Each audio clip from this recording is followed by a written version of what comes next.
So the Wagner mutiny may have lost steam, at least for now. Guess what else is losing steam? The Chinese economy. Their growth forecast has been revised. Earlier it was 5.5%. It's now been cut down to 5.2%. This is China's growth projection for 2023 by credit rating agency S&P. In fact, let me read out what S&P said about this. China's recovery should continue, but at an uneven pace, with investment and industry lagging. This is the assessment of a global credit rating agency and not the first of its kind. S&P is not the first one to cut China's growth forecast. Banks like Goldman Sachs have already done it. They've lowered their estimates. So the question is, what's going on in China? Why is the economy sputtering? To answer that, we must go back to the year 2022. The pandemic was in its last stages. China's zero-COVID policy was crippling growth. Suddenly, they made a U-turn. The zero-COVID policy was abandoned almost overnight. Beijing was betting on strong economic growth, a rebound. The economy was supposed to return with a bang. Instead, it was just a whimper. And many reasons contributed to this, like the trade war in America and the exodus of foreign investors. They're all leaving China. But many believe the real culprit here is the shaky foundation of the Chinese economy. It has two main drivers, property and exports. Before the pandemic, property was a crucial source of growth. Not anymore. Between January and May this year, real estate investment has fallen by more than 7%. People don't want to buy a house anymore. There is an unprecedented cash crunch in the property sector, and it's showing. Two more Chinese builders say they cannot meet debt obligations. They cannot pay their loans. And this trend has been on for a while. China's property bubble is bursting, and that has rarely gone well for any country, for any economy. So what does Beijing do? They've decided to focus on rate cuts and stimulus. Banks across the world are hiking interest rates, but not in China. Here, the central bank is cutting rates. They want to generate growth via borrowing. Now, this could be a slippery slope. Cutting rates could jumpstart the economy, yes. But don't forget, global interest rates are rising, so this could put pressure on the yuan, the Chinese currency. As for stimulus, the government is in favor of it. Beijing is preparing to issue billions of dollars of special bonds. This will help bail out local governments, because local governments in China are under immense debt. According to one estimate, a debt of $9 trillion.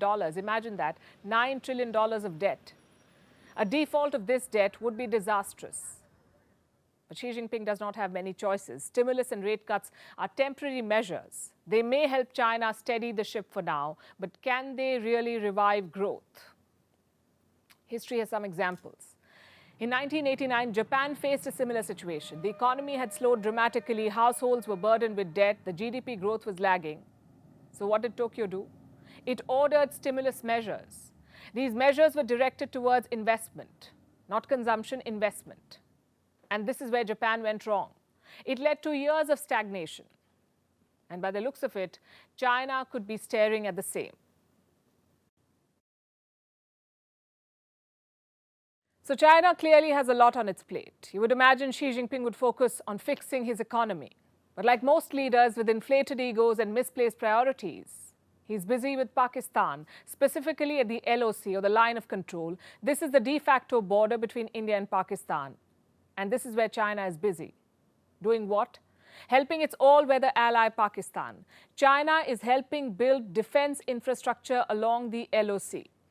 It is installing communication towers, setting up unmanned aerial vehicles, laying down underground cables and building underground bunkers. Doing all the groundwork, basically. And that's not all. China is also giving Pakistan SH-15 truck-mounted howitzer guns. They're known as shoot and scoot weapons. These will be deployed along parts of the border. Now, I know what some of you must be wondering. What is China doing here? After all, this is the border between Pakistan and India. So why is Beijing ramping up defenses here? Well, if you know China, you already know that they have an excuse. They say this is for the safety of Chinese enclaves. These enclaves are located in POK, that is Pakistan-occupied Kashmir. And why were they built here in the first place? To secure CPEC projects. CPEC stands for the China-Pakistan Economic Corridor. It's a bilateral project between Pakistan and China, ostensibly to improve Pakistan's infrastructure and boost China's trade. but it's also a debt trap. And more importantly, it's a violation of India's territorial integrity. New Delhi has long opposed CPEC because these are Chinese projects on Indian territory occupied by Pakistan. But China, as always, has paid no heed to India's concerns. Today, India's Defence Minister Rajnath Singh was in Jammu. He once again called Pakistan-occupied Kashmir, or POK, a part of India. Listen to this. Pakistan does not have a locus standi there, as it has illegally occupied the area. The Indian Parliament has unanimously passed at least 3 resolutions which state that POK is a part of India.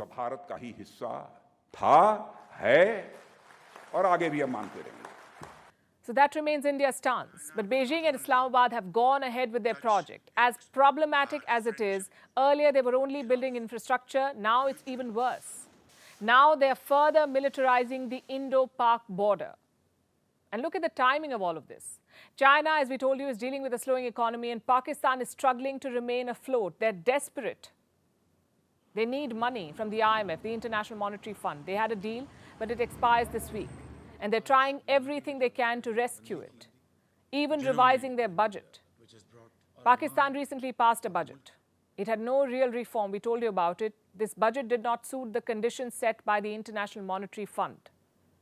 Now, they have an ongoing loan program worth $6.5 billion. It was agreed in 2019. It will expire on the 30th of June, this week. The IMF says Pakistan should scrap its populist subsidies if it wants the remainder of the money. Last week, Pakistani Prime Minister Shehbaz Sharif was in Paris. He met with the IMF managing director, and some reports say he met with her thrice. And now Islamabad is back with a new budget.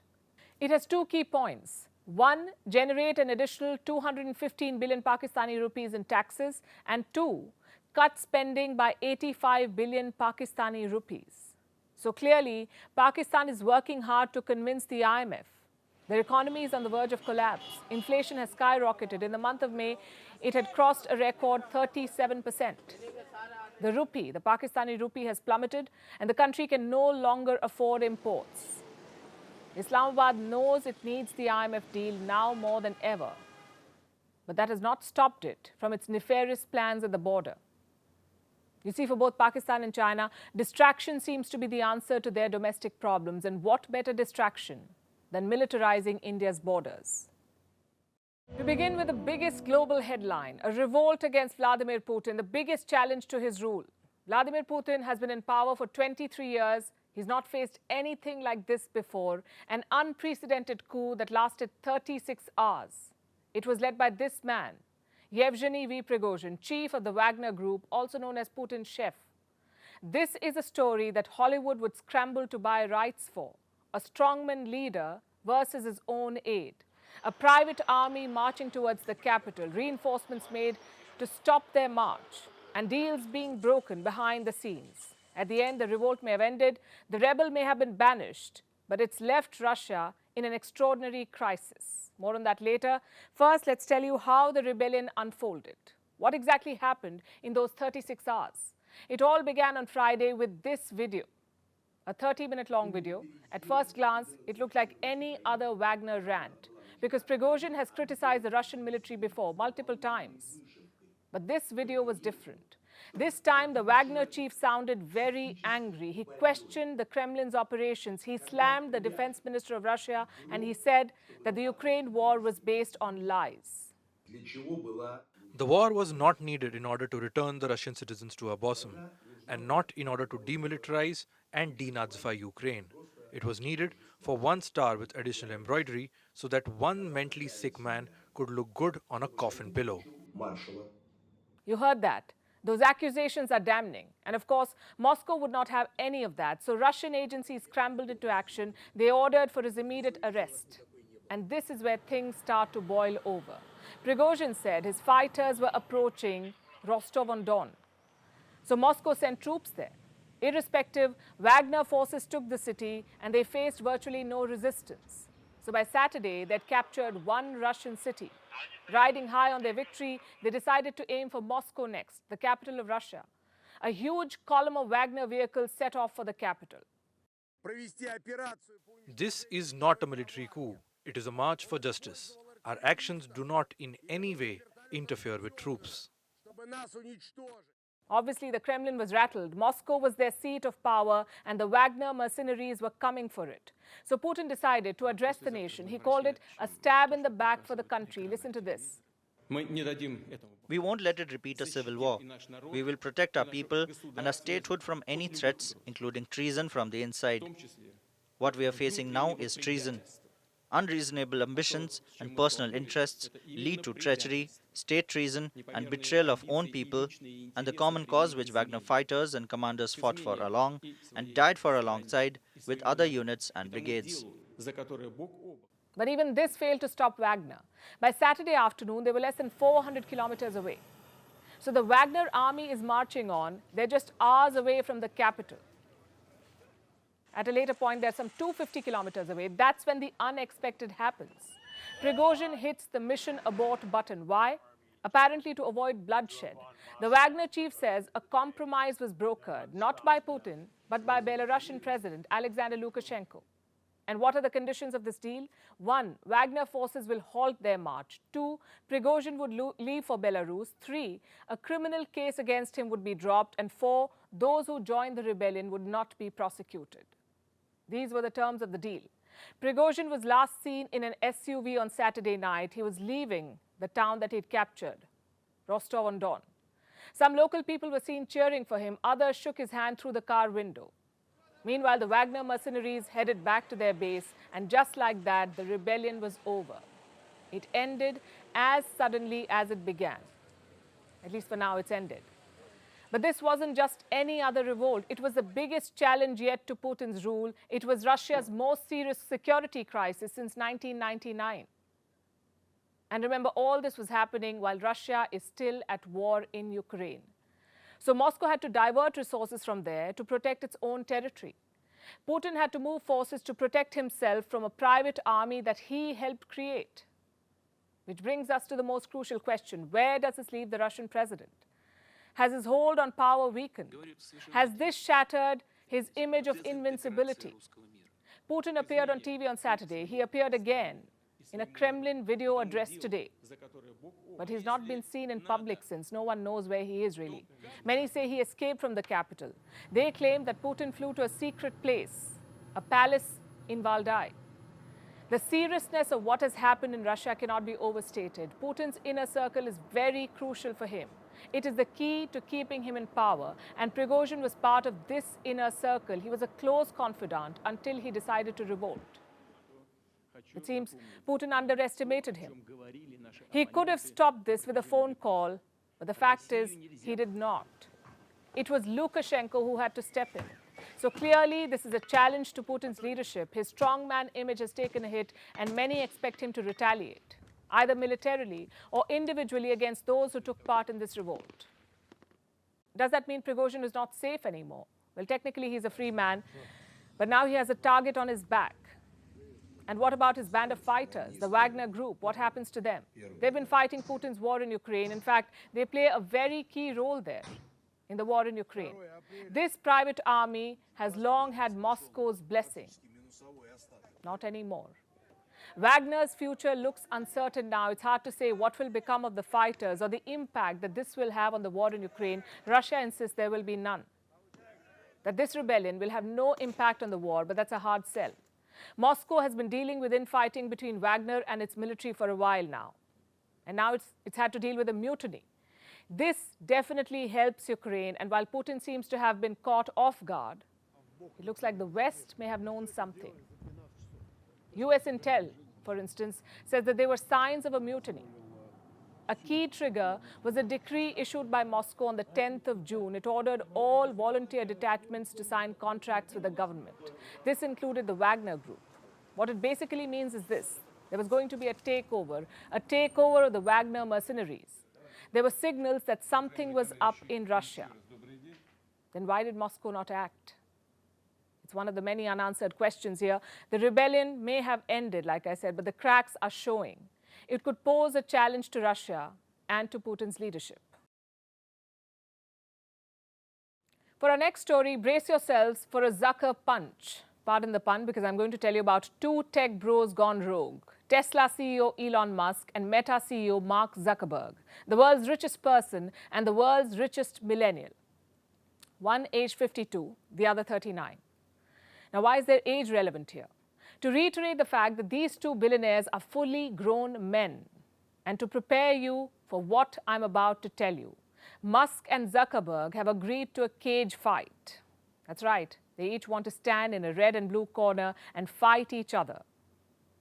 Now, fighting used to be a way out of poverty for some. Look at all these all-time boxing greats. Manny Pacquiao, Mike Tyson, Floyd Patterson. They grew up in destitution and fought their way out of it quite literally. So it's obvious why this news sounds odd. Why do two men who have a combined wealth of $340 billion want to beat each other up physically? Is it a plea for attention, a cry for help? Both competitors have amassed unimaginable riches, so presumably they're now staring at a perplexing question. Does wealth truly make a life meaningful? Well, I'm not sure if this fight screams midlife crisis or if it's a joke. But I'll tell you the facts here. Reports say Meta is developing a social media platform, like a rival to Twitter. And Twitter, we know, is owned by Elon Musk. So he responded to a post about this news, about Meta's plans. And he said he would be up for a cage match with Zuckerberg. Guess what? Zuckerberg responded. And instead of saying, "That's insane," which many would expect, Zuckerberg responded by saying, quote unquote, "Send me location." Short, crisp, and bizarre. So the pair have now agreed to fight at the Vegas Octagon. It's said to be an ultimate fighting championship arena. Now, it's still unclear if and when the fight will take place, but people are already betting on who will win. They're putting their money on Zuckerberg. After all, he's quite the jiu-jitsu aficionado. And Musk claims he almost never works out, except for picking up his kids and throwing them in the air. But remember, he has at least 10 children, so it can be quite the workout. But then again, is it enough to win? We aren't holding our breath, really. Either way, the thing is that this fight is less about beating seven shades out of each other and more about their trifling differences, rooted in the ongoing battle between their companies. So what if we pitted Meta and Tesla against each other, like a theoretical brawl? Well, Tesla is more likely to emerge victorious in this one, and I'll tell you why. Tesla, the electric vehicle maker, is valued at about $800 billion. That's $100 billion ahead of Meta. The social network company is larger by revenue, yes, but Tesla is growing at a faster rate. And the numbers speak for themselves. Meta made its stock market debut in 2012. A dollar invested in the company then, in 2012, amounts to $7.45 now. And the same dollar invested in Tesla at the same time, 2012, is at $144 now. But even so, here's the clincher. Both Musk and Zuckerberg want to reshape the world, so their companies, Tesla and Meta, reflect this aspiration. The problem is, Meta wants to achieve it through virtual reality. But there are bigger firms in the ring there, like Apple. And even upstarts like TikTok pose a threat. Plus, there are regulators who keep curbing Meta from gaining complete dominance. Meanwhile, Tesla's ride is relatively smoother and faster. It is transforming our physical world, with vehicle charging networks and battery production operations to boot. Also, here's the catch. Governments want what Elon Musk is selling. So in the end, Tesla is more likely to dominate no matter who wins in that ring. But apparently, where's the fun without a black eye and a boosted ego? Meanwhile, in New Delhi, Barack Obama remains the big headliner. His criticism of India in an interview has led to a strong reaction. Last week, he spoke about the state of religious minorities in India and how the tension may break up the country. This, as expected, has not gone down well with New Delhi. The ruling party, the BJP, is going all guns blazing against the former US president. They say Obama bombed 6 Muslim countries, while Prime Minister Modi has been awarded by 6 Muslim countries. The latest one, by the way, is Egypt. The Indian Prime Minister was in Egypt over the weekend after wrapping up his state visit to America. It was the first visit by an Indian leader in a quarter of a century. He met President Abdel Fattah el-Sisi. He signed a pact on strategic partnership and was conferred with Egypt's highest civilian award. Here's a report. This is India's Prime Minister Narendra Modi at the Al Hakim Mosque in Cairo. an 11th century mosque with great historic significance. It was restored by the Dawoodi Bohra community. This community has had a base in India since the 1500s. So when Prime Minister Modi visited the mosque and interacted with the community, it sent a strong message. A response to those who question India's treatment of religious minorities and proof of India's centuries-old cultural ties with Egypt. Here's another picture that burnished India's image. Its Prime Minister conferred with the Order of Nile Award. This is Egypt's highest state honor. And as its recipient, Prime Minister Modi joined an elite list that includes the likes of Nelson Mandela, former US President Jimmy Carter, and Queen Elizabeth II. This couldn't have come at a more appropriate time. This was an Islamic country honoring Prime Minister Modi days after a former US president questioned his government's record on Muslims. In fact, this was the sixth Islamic country to award Prime Minister Modi, a statistic that his party is vigorously reiterating. But the visit to Cairo was about much more than this. It was the first bilateral by an Indian Prime Minister in 26 years. A short 2-day visit, but it ticked all the right boxes. From exchanging light-hearted moments with the Indian community to serious talks with the top leadership of Egypt. He reflects the wise leadership, and for a big country like India, there is a great development in India. And also this reflects that he is always and continuously working there in India. Once the grand welcome was done, it was time for business. Prime Minister Modi met Egypt's President Abdel Fattah al-Sisi. Al-Sisi was also India's guest at the Republic Day parade earlier this year. The two sides have elevated ties to a strategic partnership.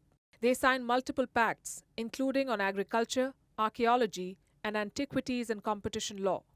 But before we understand what New Delhi and Cairo are planning for the future, we must know what they already have. India and Egypt go back a long way. They are among the world's oldest civilizations. One of the first references to relations with Egypt is from Ashoka's edicts. Fast forward to 1947. India had just become an independent country. Less than 3 days after that, India established bilateral ties with Cairo. Then there was a non-aligned movement, or NAM.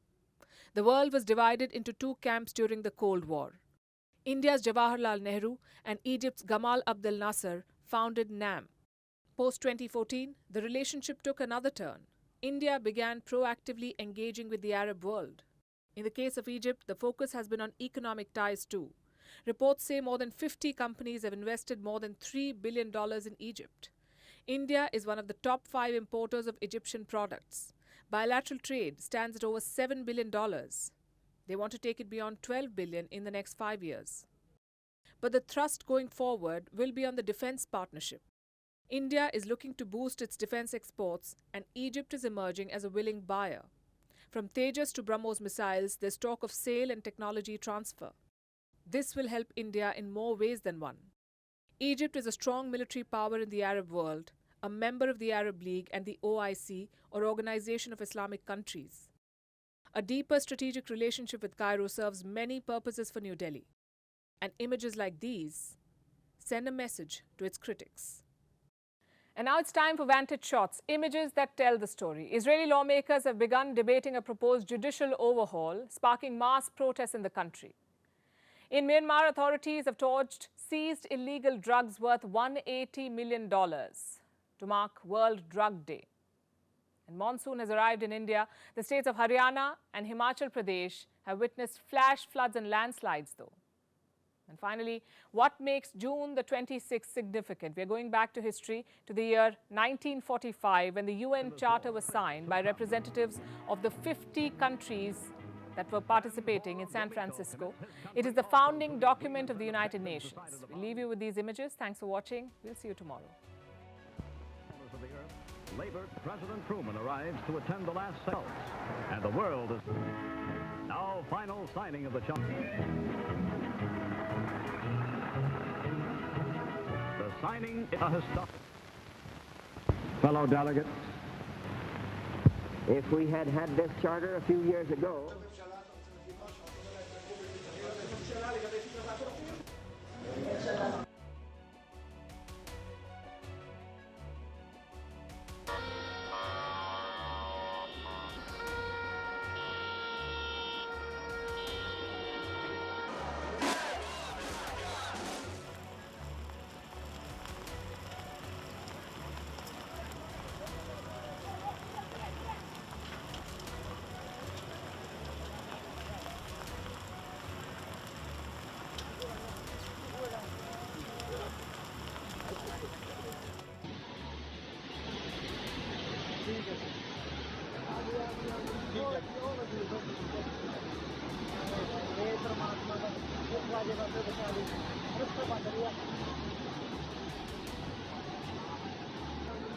You